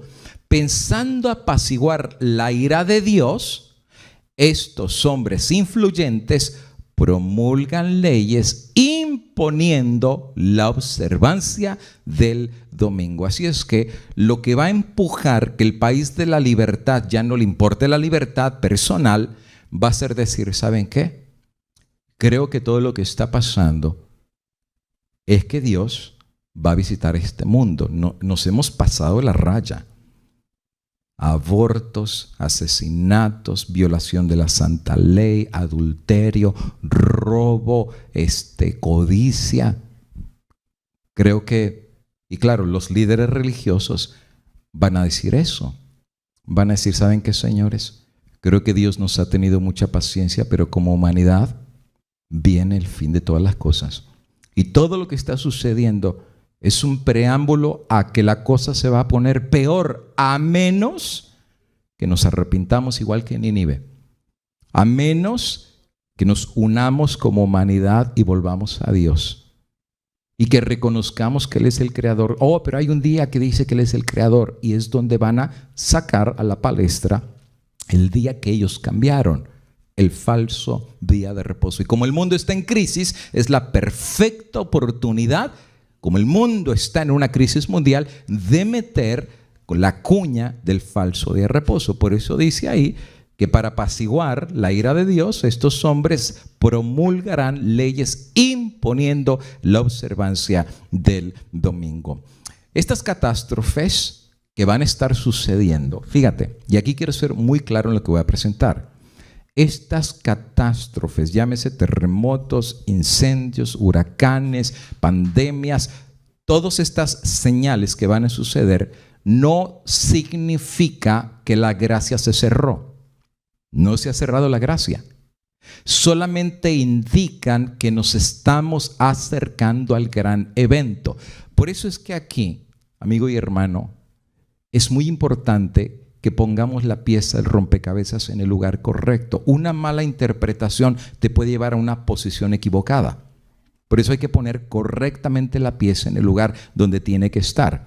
Las catástrofes que vendrán para el mundo que ha rechazado a Dios y su ley, los va a llevar todavía más lejos de Dios. Van a imponer un día falso de reposo porque interpretaron que Dios está enojado porque están violando el domingo. Para el que sabe que el día de reposo no es el domingo, sino el sábado, ¿qué van a significar para el pueblo de Dios estos eventos catastróficos? Lo que le va a decir al pueblo de Dios es que viene el gran evento. Y cuando digo el gran evento, no estoy hablando de la segunda venida de Cristo. Y ahorita te voy a decir cuál es ese gran evento que el pueblo de Dios va a entender. Cuando el pueblo de Dios vea que viene una megatormenta, un huracán, incendios, guerra mundial, un volcán que revienta y uno se sigue tras el otro, el pueblo de Dios va a saber, viene el gran evento, estamos acercándonos. Mira lo que dice ella, Maranata, el Señor viene, 172. En las escenas finales de la historia de esta tierra, o sea, ya el punto final, antes de que Cristo venga. 1, la guerra prevalecerá. Habrá epidemias, mortandad y hambre. Ahora, eso está escrito. Aquí creo que no hay punto de interpretación. Más claro no puede estar. 1, ella dice que son las escenas finales. Entonces, no lo estamos poniendo en los días que ella vivía. Porque ella ubica que todo esto que va a mencionar es en las últimas escenas de la historia del mundo. ¿Qué va a haber en esas historias? Uno, guerra. ¿Puede haber una posibilidad que China y Rusia se tiren a la guerra con Estados Unidos? ¿Puede ser que explote una megaguerra entre Estados Unidos y los países musulmanes? ¿Puede ser que haya una gran conmoción? Bueno, Elena de White dice que poco a poco ya el Espíritu Santo se está retirando de la tierra. Y que lo único que puede restringir las emociones humanas es el Espíritu Santo. Pero si el Espíritu Santo se va, otro espíritu puede venir. Y si viene el otro espíritu, la guerra puede ser una gran realidad. De hecho, hay un tema donde yo doy un montón de citas de Elena de White, donde precisamente ella menciona que antes de la cierre del cierre de la gracia, la guerra estallará por todos lados. Y repetimos el mismo concepto. Los que vivan en las ciudades, si viene una guerra, les va a tocar lo peor. 2, habrá epidemias. Fíjate, no dice epidemia, epidemias. Quiere decir que vienen más. Y no me sorprende, si quiere lo dejan recoger, hermanito. Y no me sorprende, no me sorprende en absoluto que vengan más epidemias. Ya se está diciendo que en China está habiendo mutaciones de este virus. Pero aun cuando tú revisas las plagas del Apocalipsis, viene una úlcera espantosa y nadie sabe ni qué es. Dice que se muerden la lengua del dolor. Y dice que hasta la carne se les pudre. ¿Qué es eso? No lo sé. Esa es una de las plagas. Pero ella dice que vendrán epidemias. Viene más de una. Guerras, epidemia, mortandad. Mucha gente va a morir, ya sea por la cuestión de las epidemias o la cuestión de la guerra. Y número 4, hambre. Por eso es importante entender el concepto de la marca de la bestia. No solamente se trata de no comprar y vender. La restricción de no comprar y vender es porque no va a haber suficiente comida para todos. Por eso la van a restringir. ¿O tú crees que por recibir la marca de la bestia vas a ir a Walmart y vas a traer 4 o 5 carros llenos de comida? La van a restringir, no va a haber comida para todos. Va a haber hambre. Mucha hambre. Por eso Elena de White dice que los que vivan en el campo y tengan un pedacito de tierra serán reyes y reinas. ¿Por qué? Porque si tienes tu arbolito de durazno ya tienes para comer. Porque si tienes tus hortalizas ya tienes zanahorias, ya tienes pepinos, o sea, ya tienes comida. Pero en las ciudades van a estar hasta comiéndose el pasto. Mira lo que pasó en Jerusalén. Habrá mortandad y habrá hambre. Mira lo que dice Mensajes Selectos, tomo 3. Dios no ha impedido que los poderes de las tinieblas hagan su obra mortífera de viciar el aire, una de las fuentes de vida y alimento, con elementos mortíferos. No solo ha sido afectada la vida vegetal, sino que el hombre mismo sufre peste. Estas cosas son el resultado de gotas de las copas de la ira de Dios. Las copas, entiéndase, que son las 7 últimas plagas. Tú lo puedes leer en Apocalipsis capítulo número 15. Vienen los ángeles con las copas y las van derramando. Y viene uno y derrama, y viene otro y derrama, y otro con el sol, y otro con el mar. Son las copas, son las 7 postreras plagas. Pero antes de estas 7 hay gotas de las copas. Dice, estas cosas son el resultado de gotas de las copas de la ira de Dios que caen sobre la tierra. Y son pálidas representaciones de lo que acontecerá en el futuro cercano. Quiere decir que todos estos desastres que vienen, al pueblo de Dios le va diciendo que vienen cosas más graves en el futuro cercano. Es como diciéndole, prepárate para lo que viene, prepárate para lo que viene. O sea, si tú crees que en este charquito te vas a ahogar, espérate que venga el Mar Rojo. Y el pueblo de Dios lo va a entender. El pueblo de Dios va a decir, bueno, esto que pasó, esta guerra, esta pandemia, este desastre, este volcán, este terremoto, estos incendios, estos huracanes, viene el próximo evento. De hecho, a estas pequeñas gotas no aparecen las citas de Elena de White, se llaman las gotas de la copa de la ira. Le hemos llamado para algún tiempo el tiempo de angustia previo. O sea, todo lo que va a venir antes del gran evento. Y fíjate, cuando digo el gran evento, no es la venida de Cristo. Lo repito, el gran evento que el pueblo de Dios entenderá no es la venida de Cristo. ¿Y cuál es este gran evento que el pueblo de Dios habrá de entender con todos estos desastres que van a estar pasando? Es lo que se llama el fin del tiempo de la gracia. El fin de la gracia. Que nos estamos acercando cuando finalmente Cristo dirá: el que es justo siga siendo justo, el que es santo siga siendo santo y el malo siga siendo malo. Y una vez que la gracia se cierre, se acabó. Las plagas vienen y viene el fin del mundo y la venida de Cristo. Pero antes de que la gracia se cierre, estos previos desastres indicarán al pueblo de Dios que la gracia pronto finalizará. Y te lo voy a poner más o menos así en esta gráfica para que tú lo puedas ver ahí. ¿Okay? En esta línea de tiempo aparece el concepto de el día de hoy. ¿Okay? La línea que sigue después es el fin del tiempo de la gracia. Nadie sabe el día del cierre de la gracia. Eso solamente está en los oráculos de Dios. En la omnisciencia de Dios y en la sabiduría divina, Él solo sabe cuándo la gracia va a finalizar. Pero antes de que la gracia finalice, viene el previo tiempo de angustia. Y en este previo tiempo de angustia vendrán desastres naturales, vendrán cataclismos, vendrán guerras, vendrán pandemias, hambrunas, o sea, viene de todo. El pueblo de Dios esto lo interpreta, obviamente que nos estamos acercando al gran evento. La gracia todavía sigue abierta y esto es lo que al pueblo de Dios lo va a despertar al sentido que o nos preparamos, o nos definimos o nos quedamos tibios y laodicenses.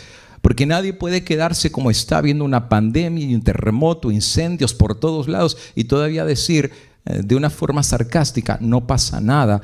Cuando en California se han quemado millones de hectáreas, cuando viene posiblemente un gran terremoto, cuando hay una pandemia que ha pasado casi todo el año y no podemos salir y va para largo, y todavía decir que no pasa nada. El pueblo de Dios está entendiendo que todo esto nos dice que nos estamos acercando al gran evento. Los ángeles de Dios están reteniendo los vientos. Eso es lo que dice Apocalipsis capítulo número 7. Retengan los vientos, y cuando suelten los vientos, pues viene finalmente el cierre de la gracia y las copas de las plagas van a estar cayendo sobre la tierra. Ya no hay gracia, no hay misericordia. El que se salvó, recibió la marca de la bestia. El que se perdió y el sellado recibe el sello de Dios y no recibe las plagas del Señor. El tiempo de la gracia pronto también se va a cerrar para el mundo. Y me regreso a esta gráfica para que entendamos esto. Me regreso una más. La gracia se va a cerrar tanto para el mundo, pero también para la iglesia. Ahora, ¿para quién se cierra primero la gracia? No es para el mundo. La gracia primero se va a cerrar para el pueblo de Dios. Lo repito otra vez. La gracia primero va a ser cerrada para el pueblo de Dios, antes que se cierre para el mundo. ¿Por qué razón? Porque el apóstol Pedro dice que es necesario que el juicio comience por la casa de Dios. ¿Y por qué por la casa de Dios? Bueno, porque nosotros somos los que más luz hemos tenido. Hemos tenido la Biblia, el Espíritu, profecía. Nosotros sabemos lo que venía. Nosotros sabemos que el mensaje de los 3 ángeles, 172 años se ha venido predicando. Temed a Dios y dadle gloria porque la hora del juicio, mientras el mundo ni siquiera sabe que comenzó el juicio, el pueblo adventista lo sabe. Sabemos que Cristo pasó del lugar santo al santísimo, los libros fueron abiertos y el juicio comenzó. Ese tema lo sabemos desde que entramos a la iglesia. El mundo no. El mundo no lo sabe, nosotros sí. El juicio primero comienza por el pueblo adventista y cierra la gracia primero para el pueblo adventista. ¿En qué sentido cierra la gracia? En que precisamente los vientos están siendo retenidos para que el pueblo de Dios sea sellado. ¿Ok? Y una vez que el pueblo de Dios sea sellado, podrá pasar las plagas finales. El pueblo de Dios que no sea sellado será vomitado, será echado a un lado y le va a tocar recibir la marca de la bestia. Pero el pueblo de Dios que sea sellado. ¿Y cuándo es el tiempo de sellamiento? Antes que los ángeles suelten los vientos. Apocalipsis capítulo número 7. Los que queden sellados proclamarán con mayor fuerza y poder el mensaje del tercer ángel contra no ponerse la marca a la bestia. El que no quedó sellado, pues no va a proclamar nada, ni va a hacer nada, va a esperar recibir la marca de la bestia por su indolencia, frialdad o tibieza, por lo que quieras, no va a ser sellado. Elena de White claramente lo dice, algunos recibirán el sello de Dios y otros no. Serán pasados por alto porque su corazón fue duro y nunca quiso cambiar. Pero una vez que predican el mensaje de los 3 ángeles, la gracia también se cerrará para el mundo. Y una vez que se cierre, pues obviamente las plagas comenzarán a caer. Pero no antes de que el mundo sea advertido que vienen los juicios de Dios. ¿Y quién les va a decir al mundo que la gracia pronto cerrará? Los sellados, porque ya entendieron.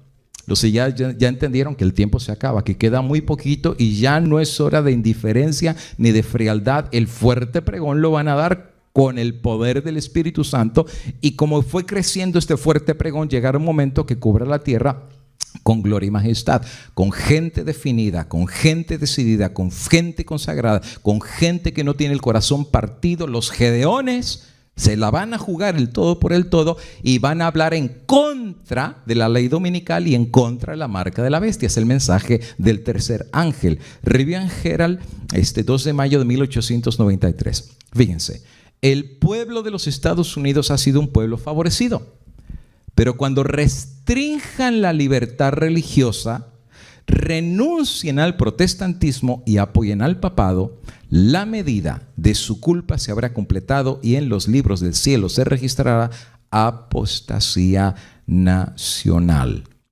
O sea, que cuando vienen los desastres, catástrofes, y eso acelera los eventos finales y dicen, señores, o adoramos a Dios y volvemos a Él y guardamos su día de reposo el domingo. Obviamente aquí va a estar metido el catolicismo, el protestantismo apóstata, por eso se llama protestantismo apóstata, y el poder civil. Van a empujar a nivel mundial. ¿Para qué? Para poder empujar a un día falso, espurio, y que se registrara en el cielo apostasía nacional. Joyas de los testimonios, tomo 2. Como el acercamiento de los ejércitos romanos fue para los discípulos una señal de la inminente destrucción de Jerusalén, y eso lo pongo en verde y hasta más grande, esta apostasía podrá ser para nosotros una señal que se llegó al límite de la tolerancia de Dios. Entonces, el pueblo de Dios, que va a estar dando el fuerte pregón y predicando en contra de la ley dominical, cuando este país, a pesar que los mensajeros de Dios han advertido y dado el mensaje del tercer ángel, no les importe y hagan una ley dominical nacional y el mundo siga su ejemplo, esta apostasía, el pueblo de Dios lo entenderá, que el tiempo se va a acabar. O sea, llegó al límite. ¿Por qué? Porque ya fue advertido. Claro, Dios no puede destruir y castigar si primero no hay una advertencia al arrepentimiento, igual que en Nínive. Pero cuando los siervos de Dios cumplieron su misión y aún así el país no le importó y legislativamente imponen una ley humana aún sobre la ley de Dios, a pesar que los siervos de Dios han exaltado su palabra y la ley de Dios, el escrito está, el pueblo de Dios interpreta que llegó este país y finalmente el mundo al límite de la tolerancia de Dios. Eventos de los últimos días, 114. Para obtener popularidad y apoyo, los legisladores cederán a la demanda de una ley dominical. Quiere decir que todo el mundo va a estar empujando que se ponga la ley. Por el decreto que imponga la institución del papado en violación a la ley de Dios, nuestra nación se separará completamente de la justicia. Quiere decir que se apartó de Dios. Y aunque el billete diga en Dios confiamos, no, ni confían en Dios. Su palabra y su ley ya la han pisoteado. No les importa lo que Dios diga y finalmente se apartarán de la justicia. ¿Qué quiere decir eso? Que en este momento ya nada va a proteger al pueblo de Dios. Nada. Nada. Y lo que vamos a ver después contra el pueblo de Dios va a ser terrible. Precisamente esta prueba es lo que va a definir al pueblo de Dios. Esta es la gran prueba que va a definir quién es quién al final del día en el pueblo del Señor. No lo dice un servidor, lo dice la pluma inspirada. Carta 11, 1890. Esta es la prueba por la que deben pasar los hijos de Dios antes de ser sellados. O sea, antes de que los ángeles suelten los vientos, primero el pueblo de Dios tiene que ser probado y sellado. Pero en orden para ser sellados, Dios les va a permitir esa prueba. O sea, ahí se va a saber quién es quién. Todos los que demuestren su lealtad a Dios mediante la observancia de su ley y negándose a aceptar un falso día de reposo, se alistarán bajo la bandera del Señor Dios Jehová y recibirán el sello del Dios viviente. Los que renuncien a la verdad de origen celestial y acepten el descanso dominical recibirán la marca de la bestia. Y por consiguiente recibirán también las plagas del Apocalipsis, las copas de la ira de Dios. De hecho, el concepto de la ley dominical no solo definirá al pueblo adventista, también va a definir al mundo. Por eso el mensaje de la marca de la bestia no solo es para el pueblo adventista, es para el mundo entero. No reciban la marca de la bestia. Adorad al Creador. Su día de reposo es el sábado. ¿Y saben cuántas personas en este momento con argumentación divina los van a llevar a cortes, los van a llevar a juicios? Y ustedes raros, el mundo entero ha reconocido y se está uniendo el mundo entero para en un día, el domingo, pedir a Dios que nos tenga misericordia y cesen estas catástrofes, estas guerras, estas pandemias. Y ustedes son la mosca en la sopa. Ustedes son fanáticos, ustedes no se dan cuenta que ustedes están haciéndole daño al mundo entero. Es ahí donde Dios va a permitir que haya argumentaciones divinas. O sea, el Espíritu Santo los va a usar y muchos que no conocían, ahí van a conocer. A ver, señores, si ustedes están seguros que el domingo es el día de reposo, ¿en dónde está en la palabra de Dios? Usarán los mismos argumentos de Lutero. Si ustedes muestran que la autoridad de Dios está sobre la palabra de Dios y que bíblicamente Dios bendijo el domingo como su día de reposo, nos retractamos. Hacemos un lado el sábado, guardamos el domingo, pero siempre y cuando lo diga la palabra de Dios. ¿Lo dice? ¿Me pueden mostrar en dónde lo dice? ¿Me pueden citar un texto bíblico que Dios haya autorizado la bendición y santificación del día que ustedes llaman el día del Señor? Porque mi Señor que está en el cielo a su día le llama el santo sábado y es el séptimo día y Él mismo lo escribió con su propio dedo. A menos que ustedes tengan más autoridad que el Dios que creó el cielo y la tierra y que con su dedo me dijo que el sábado es su día de reposo, no me voy a retractar. Serán ustedes magistrados, serán ustedes abogados de renombre, serán ustedes la ley de la tierra, pero nosotros somos la autoridad civil y no dice Romanos que hay que obedecer la autoridad civil. Sí, pero también dice el apóstol Pedro, es menester obedecer a Dios antes que a los hombres. Pruébenme con la Biblia. Y de hecho Elena de Guay menciona que nuestra única salvaguardia va a ser la verdad de Dios que hemos acumulado en nuestro corazón. Y por eso Jesús dice, ese día no te preocupes, el Espíritu pondrá palabra que no podrán redarguir ni podrán confrontar. Pero amigo y hermano, si no hemos estudiado la palabra, ¿qué palabra Cristo nos va a recordar? ¿Qué palabra el Espíritu Santo habrá de traer? Por eso es importante ahora, hermano, empezar a estudiar y estudiar la palabra de Dios, porque va a llegar un momento que se pida razón de nuestra fe. Review and Herald, 16 de julio de 1901. A medida que los hombres se apartan cada vez más de Dios, se le permite a Satanás ejercer poder sobre los hijos de desobediencia. Lanza destrucción entre los hombres. Hay calamidades por tierra y mar. El fuego y la inundación destruyen la propiedad de la vida. Y Satanás decide acusar de todo esto a los que se niegan a inclinarse ante el ídolo que él ha erigido.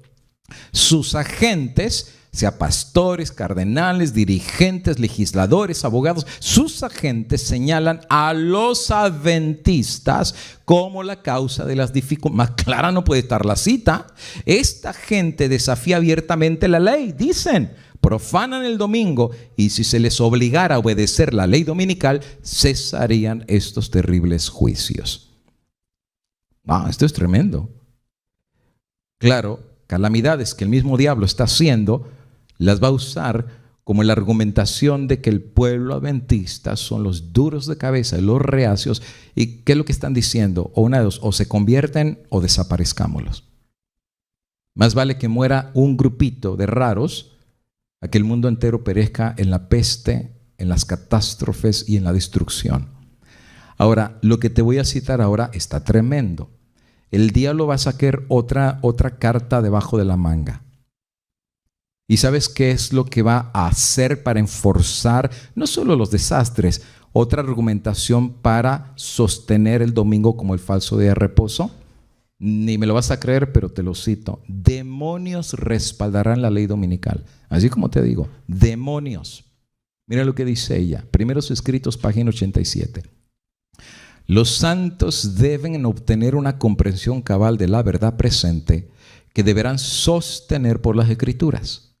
Necesitan comprender lo referente a la condición de los muertos, porque aún les aparecerán espíritus de demonios que se darán por sus seres queridos y parientes, y otros espíritus de demonios enseñarán, fíjate que van a enseñar, que el día de reposo ha sido cambiado y otras doctrinas ajenas a la Biblia. ¡Qué sinvergüenza el diablo!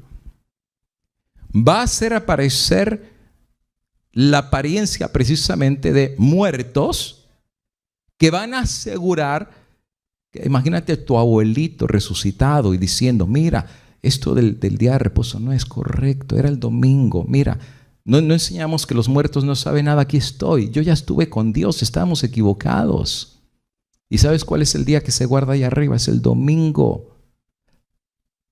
Pero eso no dice la Biblia. Sí, pero así era. Mira, Dios va a mandar más evidencias. Vas a ver que hasta apóstoles van a bajar, si no me crees a mí, y van a asegurar que el domingo era el día de reposo. Estábamos equivocados. Dice ahí, enseñarán que el día de reposo fue cambiado. Una cita más, conflicto de los siglos 682. Surgirán entes, seres, que se darán por el mismo Cristo y reclamarán los títulos y el culto que pertenecen al Redentor del mundo. Harán curaciones milagrosas, claro, pues todo el mundo con pestes, pandemias, enfermos, pues los van a curar y asegurarán haber recibido del cielo revelaciones contrarias al testimonio. Ahí sabemos que no vienen de Dios, porque van a contradecir la palabra de Dios. Pero el pueblo de Dios no se extraviará.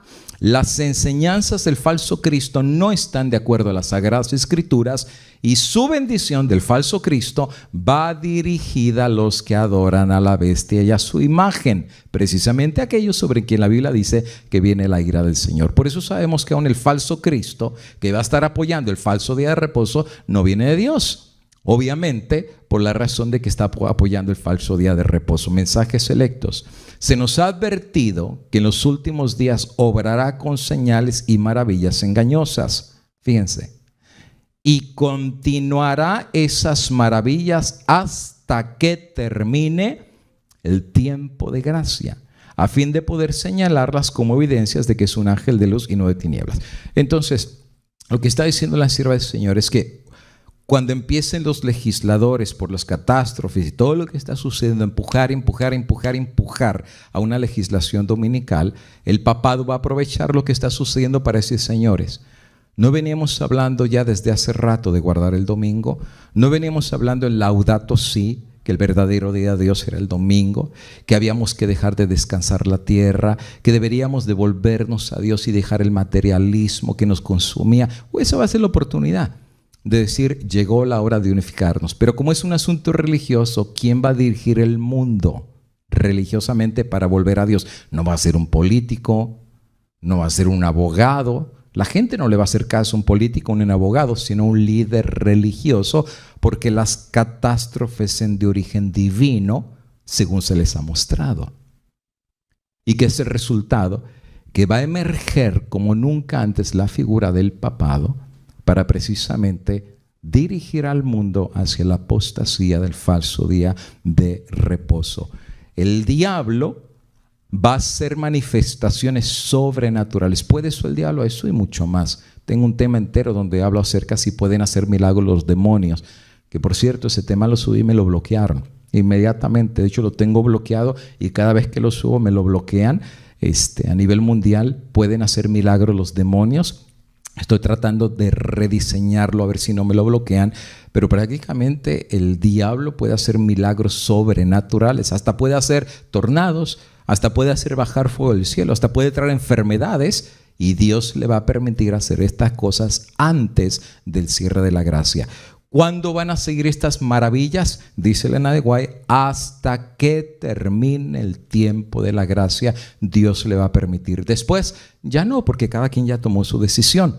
Los sellados son de Dios, los de la marca de la bestia fueron engañados, y finalmente, con estas maravillas engañosas, recibirán la marca de la bestia. Una cita más, Conflicto de los Siglos 6:48. El poder milagroso que se manifiesta en el espiritismo ejercerá su influencia en perjuicio de los que prefieren obedecer a Dios antes que a los hombres. Habrá comunicaciones de espíritus que declararán que Dios los envió para convencer de su error a los que rechazan el domingo y afirman que se debe obedecer las leyes del país como a la ley de Dios. Es que el diablo va a meter pues todas las argumentaciones y todo el trabajo sucio que tiene para convencer al mundo que literalmente el domingo es el falso día de reposo. ¿Qué es lo que está buscando el diablo con esto? Es muy simple: ganar la guerra. ¿Cuál guerra? De probarle a Dios que el mundo entero está del lado de él y no de él, de Dios. Probarle al mundo, mira, tú les diste una ley a la gente, sí, pues no les importa. Tú le escribiste con tu dedo, les da lo mismo. Yo les cambiaste a la ley, mira, me obedecen a mí, no a ti. El mundo a ti no te quiere, a mí me quiere. Tú los creaste, pero me obedecen a mí.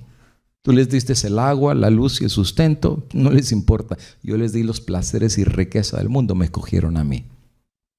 Ahí está la evidencia, el mundo entero, reyes, naciones, el mundo entero pisotea tu ley, no les importa nada de ti. Sabes que ya date por vencido, nadie te quiere, nadie te quiere. Por algo me echaste del cielo, porque todo el mundo estaba dándose cuenta que tú, las leyes que les dan, nadie las puede obedecer. Mis leyes son mejores. ¿Y cómo lo pruebo? Porque el mundo entero me está obedeciendo a mí, el mundo entero. ¿Cuál va a ser el argumento de Dios? Bueno, el mundo entero, pero no todos. Aquí está la paciencia de los santos. Es como Dios, aquí está, míralos, look at them. Los que guardan los mandamientos de Dios y tienen la fe de Jesús. Sí va a haber un grupo que va a guardar los mandamientos, incluyendo el sábado. Eso no lo escribí yo, eso es inspiración de Dios. Apocalipsis capítulo número 12, 14 nos dice que los que guardan los mandamientos de Dios van a pelear en contra de la bestia y lo van a vencer por la sangre del Cordero. ¿Van a ser muchos? No van a ser los muchos. Nunca han sido los muchos los que se han puesto del lado de Dios. Y siempre el asunto de controversia en la historia bíblica es la ley de Dios. ¿Recuerdas lo de Nabucodonosor? El que no adore la imagen tenía que ver con la ley de Dios. No tendrás dioses ajenos, no te postrarás delante de ellos. Siempre el diablo ha escogido la ley de Dios y adoración como el factor de controversia. ¿A quién obedecemos y a quién adoramos? ¿Por qué crees que con lo de Daniel, el que le ore un Dios que no es el Dios de Nabucodonosor, al foso de los leones? ¿Y qué es lo que sucedió? Es adoración. Daniel decidió adorar al Dios verdadero y el resultado fue, lo echaron para que lo mataran los leones. Adoración y a quién obedecemos. Lo mismo será en el tiempo del fin. A quién adoramos y a quién obedecemos. ¿Cuál es el resultado final? Y con esto terminamos nuestro tema. La libertad terminará.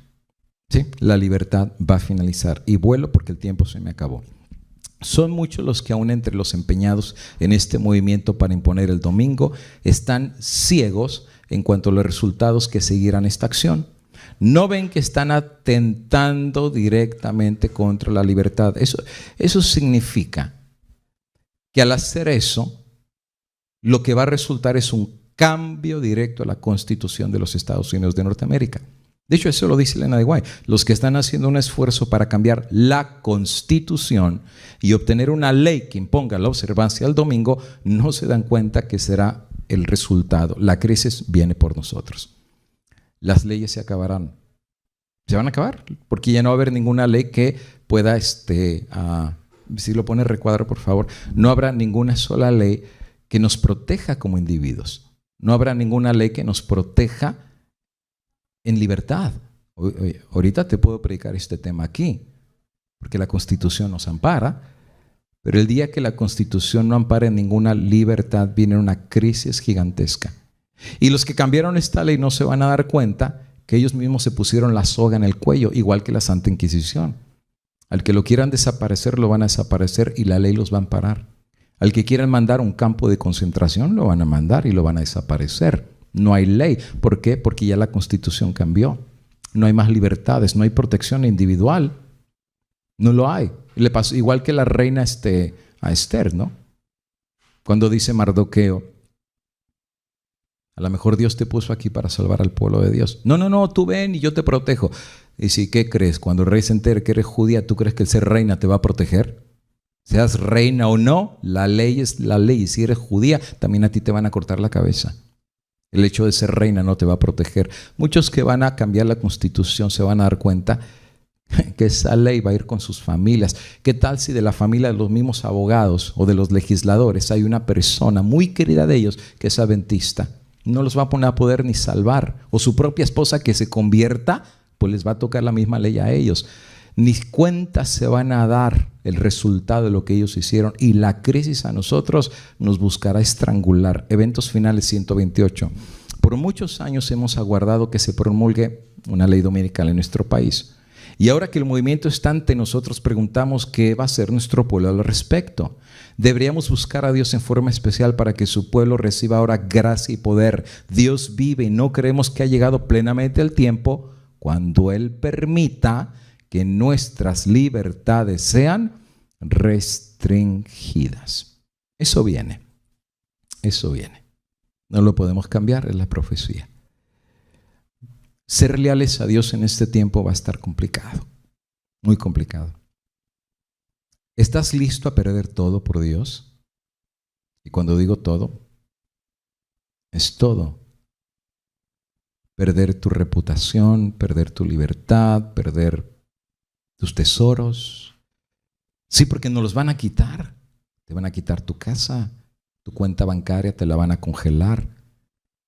Te van a quitar tu trabajo. Te van a quitar tus derechos. Si se para un camión adelante de ti y te va a decir, súbete con toda tu familia, nunca te vuelven a ver, hermano, eso ya ni siquiera es ciencia ficción. Eso viene. Es más, déjame te busco la cita. Son varias. De hecho, Elena de White dio una cita donde deberíamos estar orando que Dios nos dé unos poquitos años más antes de que venga lo que venga. Review and Herald, es nuestro deber hacer todo lo que está en nuestro poder para prevenir el peligro que nos amenaza. Sobre todo los hombres y mujeres de oración. En todo el país recae la gran responsabilidad de pedir que Dios despeje esta nube maligna y conceda unos pocos años más de gracia para trabajar por el Maestro. O sea, para la obra misionera. ¿Por qué razón? Porque la pedrada final, y viene el punto número 6, es la persecución. O sea, no se trata nada más de, pues yo no guardo el domingo, pero descanso el sábado y el domingo. No se trata de eso. Te van a obligar a trabajar el sábado y obligar a descansar el domingo. The Watchman, párrafo 11. Mientras los hombres duermen, Satanás está arreglando activamente los asuntos para que el pueblo de Dios no pueda alcanzar misericordia y justicia. Claro, el movimiento se está abriendo en las tinieblas y líderes ocultan el asunto y muchos que se unen no ven para dónde viene esta corriente. Pero cuando finalmente se revelará el espíritu del dragón. El protestantismo se va a unir con el papado para esto y dice, mira qué va a suceder. Maranata, página 177. Los protestantes volcarán toda su influencia y su poder del lado del papado. Mediante un decreto nacional que imponga el falso día de reposo, darán vida y vigor a la corrompida fe de Roma, reaviviendo, ¿qué va a revivir? Uno, su tiranía y opresión de las conciencias. ¿Sí? Los días de la Santa Inquisición resucitarán. ¿Cómo lo sabemos? Porque Apocalipsis 13 dice que el que no reciba la marca lo van a desaparecer, lo van a matar. Es cosa seria. ¿Ya pasó? Por supuesto. Revisa los anales de la Santa Inquisición y te darás cuenta que en la lúgubre y oscura historia no fue una película, fue real. Ya sucedió. Y la Biblia dice que resucitarán esos días. No te voy a dar las citas, porque el tiempo se me acabó. Pero Elena de White tiene varias citas en donde dice que antes del cierre de la gracia, Dios va a permitir que muchos que den el mensaje del tercer ángel den su vida antes que la gracia se cierre. Y no va a ser uno ni dos, van a ser muchos. Va a ser un pequeño tiempo de martirio. ¿Por qué Dios lo va a permitir? Porque a través de esa vida y esa sangre muchos se van a convertir al evangelio. ¿Va a ser difícil? Sí. No va a ser nada fácil. Quizás es la última prueba para el pueblo de Dios, el dar aún la vida por el mensaje que profesa. Es como los jóvenes, ¿no? Tíranos al horno de fuego. Preferimos morir que desobedecer la ley de Dios. Primeros escritos, Elena de White dice que en el cielo vio un grupo de niñitos con vestimenta blanca y con un ribete rojo en el borde de sus vestidos. Y ella preguntó, ¿por qué tienen un ribete rojo? Y entonces ella dijo que eran mártires. Los padres van a morir por el mensaje del tercer ángel y sus hijos continuarán dando el mensaje. ¿Serán todos mártires? No. No todos van a ser mártires. Todo depende del que reciba el llamado divino al lugar donde Dios quiera que lo ocupe. Hay gente que lo van a dejar en las mazmorras, hay gente que los van a dejar en los calabozos, hay gente que por predicar el mensaje del tercer ángel los van a dejar hasta sin comida para morir. Y hay gente que le van a quitar la vida, y hay gente que va a estar en el campo, y hay gente que se va a ir a las montañas. Yo no sé qué grupo es el grupo que te va a tocar a ti o a mí. Dependerá de la providencia de Dios. Pero vendrá la parte final, y ahora sí con esto finalizo, el decreto de muerte para el pueblo de Dios. Así como te digo, ya no se va a tratar de si quieres. Viene un decreto, lo que dice la imagen de la bestia, los va a hacer matar a todo el que no reciba la marca de la bestia. Y esto no lo voy a dar ahorita, porque es un tema grande son muchas cosas que hay que hablar, que va a pasar ante el decreto de muerte, que tiene que hacer el pueblo de Dios ante el decreto de muerte. ¿Cuál es el lugar donde tiene que estar el pueblo de Dios cuando venga el decreto de muerte? Prefiero dar un tema completo acerca del decreto de muerte y el cierre de la gracia, porque lo que va a hacer que finalice la gracia tiene que ver con este decreto de muerte. Daniel capítulo 2 y el versículo número 1. Y tenemos que entender que tiene que hacer el pueblo de Dios cuando este momento llegue. ¿Qué hacer ante estos eventos? La última cita que voy a mencionar es esta, y dice así: como pueblo no hemos hecho la obra que Dios nos ha confiado. No estamos listos para la crisis que nos impondrá la promulgación de la ley dominical. Es deber nuestro, mientras vemos las señales de que se acerca el peligro, levantarnos y obrar. Eso es lo que tiene que hacer el pueblo de Dios. Nadie se quede sentado en serena expectación del mal, consolándose con la creencia de que esta obra debe ir adelante porque la profecía lo predijo y que el Señor protegerá a su pueblo. No estamos haciendo la voluntad de Dios si permanecemos quietos sin hacer nada para preservar la libertad de conciencia. Deben ascender oraciones fervientes y eficaces para que esta calamidad sea diferida hasta que podamos realizar la obra que durante tanto tiempo ha sido descuidada. Elévense oraciones muy fervientes y luego trabajemos en armonía con nuestras oraciones. Puede parecer que Satanás triunfa y que la verdad está abrumada por mentira y el error, pero Dios quiere que recordemos cómo en el pasado Él salvó a su pueblo de sus enemigos. Siempre eligió para manifestar su poder los momentos de extrema necesidad. Y cuando no parecía tener posibilidad de verse librados de la acción de Satanás, la necesidad del hombre es la oportunidad de Dios. Y sí, en ese tiempo de crisis va a ser la oportunidad que Dios haga milagros. No vamos a estar solos, el poder de Dios va a estar con los suyos. Y si en el horno de fuego caminaron en el fuego y no se quemaron, El poder de los elementos, del agua, del fuego, del viento y del mar, no pueden con los hijos de Dios. Si el mar rojo se abrió y pasaron en seco y el fuego no los quemó, lo que viene, amigo y hermano, no hay que tener miedo, porque el Dios nuestro es mucho más grande que los poderes de este mundo. La pregunta es, amigo y hermano, hoy, ¿estamos realmente con Dios? No a medias. No a media. ¿Estamos realmente echando nuestra decisión a favor de Dios? Y eso me preocupa bastante. No quisiéramos, amigos y hermanos, que nadie perezca, es el mismo deseo de Dios, pero sí quisiéramos que todos procediéramos al arrepentimiento. Hoy es el día de buscar al Señor, hoy es el día de echar nuestra suerte del lado de nuestro Creador. Si hoy escuchas la voz del Espíritu Santo, dice su santa palabra, no endurezcas tu corazón. En 2 semanas arrancamos la escuela de evangelismo a nivel mundial.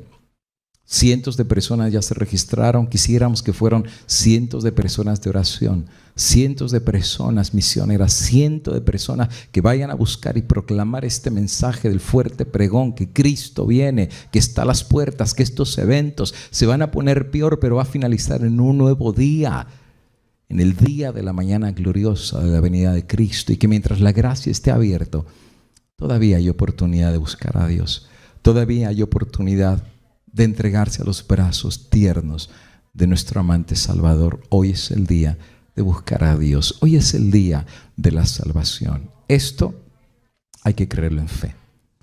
Esto, amigos y hermanos, la palabra de la profecía, que tenemos que usar un granito de fe para poder creer en la santa palabra de Dios, porque así Dios lo ha dicho. Creo en su palabra, creo en sus profetas, creo en la voz de la inspiración, y que Dios me ayude no solamente a creer, sino por su gracia y su poder, con mi familia, con los míos, con mis seres amados, con ustedes, unirnos para hacer la voluntad de Dios. Unámonos, pueblo de Dios, unámonos con Dios.